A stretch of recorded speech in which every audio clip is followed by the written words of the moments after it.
another episode of Literary Gladiators, the show where we discuss and debate literature in all of its forms. If it's written work, it's game. Let's meet the panel. Hi, I'm Larry. I'm Jan. I'm Kaila. And I'm Josh. And today we're going to be going over a short story by Jorge Luis Borges. And it's called The Garden of Forking Paths. And Larry, you have a discussion starter? Yes, what do you think Borges is trying to tell us about time? Interesting question. I think this story is really about the endless possibilities and how each decision we make leads us down one of those forking paths. How there's an endless number of possibilities for our lives, and each choice we make determines where it ends up. I agree with Kaila. I think that she hit a lot of the points or the forks. But the tines. The tines. I think that this is a philosophical piece, and I think that Stephen Albert is the one that says the most as far as what Soon has to listen to, because he's a spy who's also looking into the details involving his ancestor, but through this, he educates him that there's just so many different... He sees life rather than as just like an endless timeline. It's just multiple timelines of the same circumstance. And I think that part really, his philosophy is what really drives this piece. And just, I think it does have a lot to do with the decisions that we make, where one little thing can change the course of everything. Yeah. It's interesting to think of time as a web, like it's described in this story, where, everything is playing itself out in multiple dimensions. I don't know if I believe that's true, but it's an interesting thought. And, it's made, especially now, it's a very lucrative thought with the whole Marvel multiverse thing going on in movies and everything. And, this is probably one of the first times we've seen that we would have seen that kind of idea of a multiverse in literature. Is probably this piece. This came out in the 40s, so it's an interesting.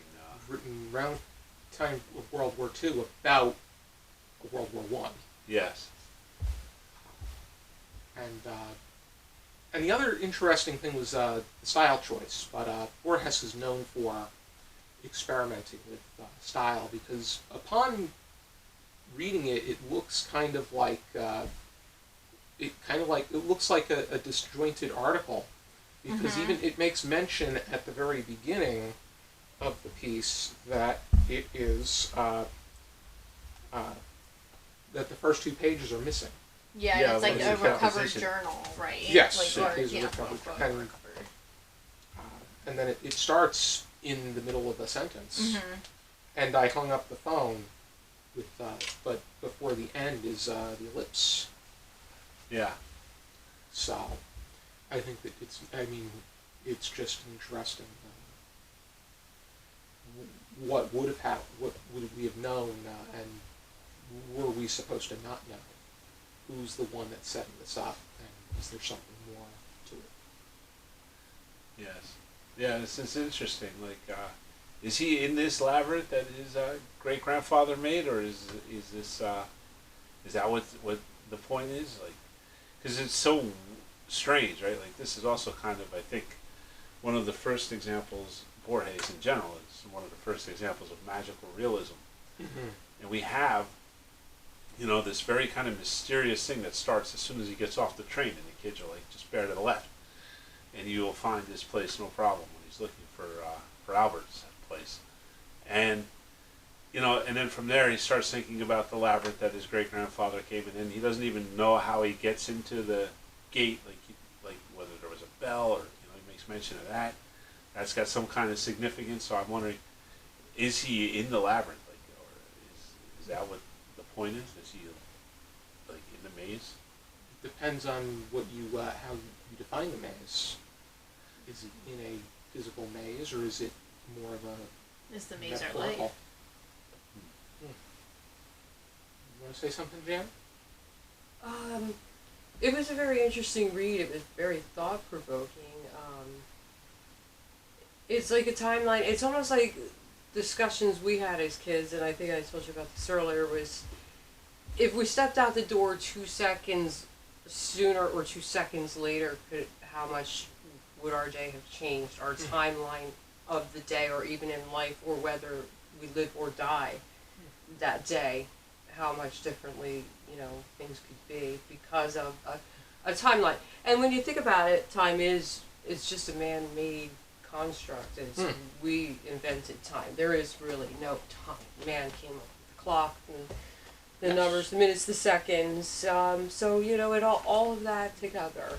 I'm thinking about I think about the sound of thunder when I think about the one little decision changes the entire course of everything. Where the subject goes dinosaur hunting, and he has a butterfly on his shoe, which leads to the whole argument of the butterfly effect, the dead butterfly that he stepped on, and how it changed the entire course of things. It's interesting. Yeah, we discussed it back in season 3. I personally, I liked the philosophical aspect of this. I liked the idea of this, like, novel that is, like, all of these possible outcomes for the life. I personally could have done without the espionage thing. That kind of left me feeling like I just didn't feel necessary to me in this story. It probably had, that's probably created a sense of, that's probably what made it more mind-boggling. Yeah. But the question would have been, how does he approach this person? Yeah. How is it that he gets there? Is it more of a less complicated way, or what? How does he get from that point to the next? Because I know he's on a mission from his country to Not his country. or to from his country to someone, or he's working for someone's country and he's going to the other side.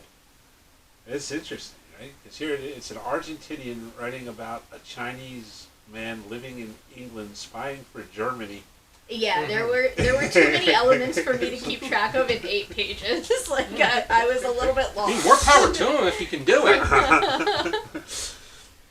Yeah, it's the question of identity is really thrown into Fluid. Yeah, it's fluid. Yeah, this I mean, story is very fluid. but the way it ends ends rapidly too. Yeah. Well, Yeah. You Shoots find him, out why gets tried, ready to hang, and he's satisfied with his decision. Well, he's Yeah. not satisfied. Or He's endlessly penitential and heartsick. Or waiting for satisfaction with his decision.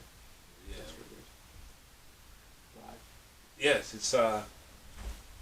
Did he have a choice, or is that just the timeline that he's in?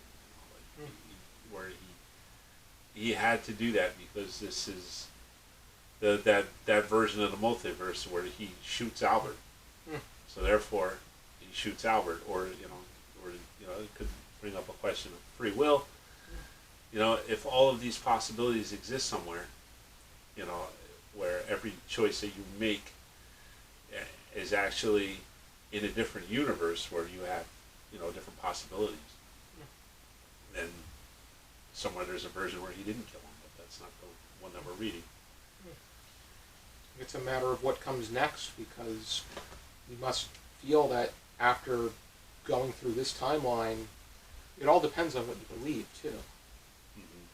That's true. He would have to, in your scenario, incarnate multiple times to change things each time to have a different timeline and a different ending to the story. Yeah. So let's just be grateful we don't have to keep incarnating or reincarnating. And this That we should know hopefully of. be it. That we Yeah. know of. No. I wouldn't want to have to go back and change one little thing to come up with a different outcome than what or end game than what I'm already going to have. One life's enough. Yeah. Then there's also these little insights that I thought were interesting, where he's talking about how you know, in the future there's going to be nothing left but soldiers and bandits, and he's got advice to those future people where if you have to do something harrowing, then you should act as though it's already done, and that will help bring you to do it. Personally, I find that to be pretty good life advice. Like, Yeah. I'm a firm believer in achieving things by pretending you've already done them. Like, if I know I have to have a hard conversation with somebody or something, I act like I already have done that thing, and it helps you get through it. I'm a big believer in dress for the job you want, essentially, right? Yeah. Pretending to already be the person you want to be makes you the person you want to be. That's interesting, because this was totally novel to me, that idea, and it stuck out in this story, which is why I brought it up. But that's interesting that you already do that. Yeah. What do you think, Josh? About That idea of, you know, when you're scared to do something or you don't want to do it, you just act like it's already in the past, it's already done, and then that helps you to actually do it. I think I more so think it through, and I think it's a good way of thinking, but I approach it a bit differently. Yeah. Where if something I think it through and come up with possible solutions and give the best possible solution or the best possible direction a shot. And if it doesn't work, try it again. But I'm more of a planner than I am a pantser, so I more so want to think it through rather than just. I don't really act as well on the seat of my pants. Or just off the cuff. Yeah. Well, I'm gonna dress for the job I want, so tomorrow I'll be at work and dressed as the Queen of England. There you go, girl. Okay. There you go. Peasants do my job. One of those universes, you are the Queen of England. Maybe. Some choice somewhere led you there. I sometimes like to don a lab coat. That doesn't mean I want to be a scientist. But do we have any final thoughts? What do you guys think? Is this your first time reading Borges? It Yes. is, yes. No. No? I read Borges and I, which is it's a simpler work, but it has a lot to do with the two selves. Yeah. And I thought that was very insightful. I was a bit more, I would say it was a bit easier to read, and it had a lot of interesting food for thought because it has to do with which one of them is writing the story. And what I think it's more so the identity that he's become and how he sees himself in a physical sense. That's interesting. Yeah, I'd like to read that one. What about you guys? Yeah, Would you read more Borges based on this story? Yes. Yeah. I would read more Borges, not just because of this. From Borges and I, from this, I'm very intrigued by him. Yeah. Okay, good to know. Ready, We got a draft coming up, so. ready then. If you are interested in reading this particular story, I actually looked this one up online, and I can leave you a link to where I found it. Okay, yeah, do that. I 'Cause got the audio book. I got his whole collection now, Ficciones. Okay. Yeah. I'd have to incorporate. I have to see if I have any. I'm sorry, I said audio book. I meant Kindle. Hmm. Not audio. Okay. Yeah. Alrighty then. Did everybody, Jan and Kaylee, had a good season? Yeah, Yes, absolutely. it was a lot of fun. Thank you so Mhm. much for the invitation to join. Alrighty, my pleasure. And we've got, Really fun. Big one. and I have something. I'm very optimistic about what the future holds, and we've got 2 more discussions coming up this season. And be sure to join us next time on another episode of Literary Gladiators. For now, keep reading.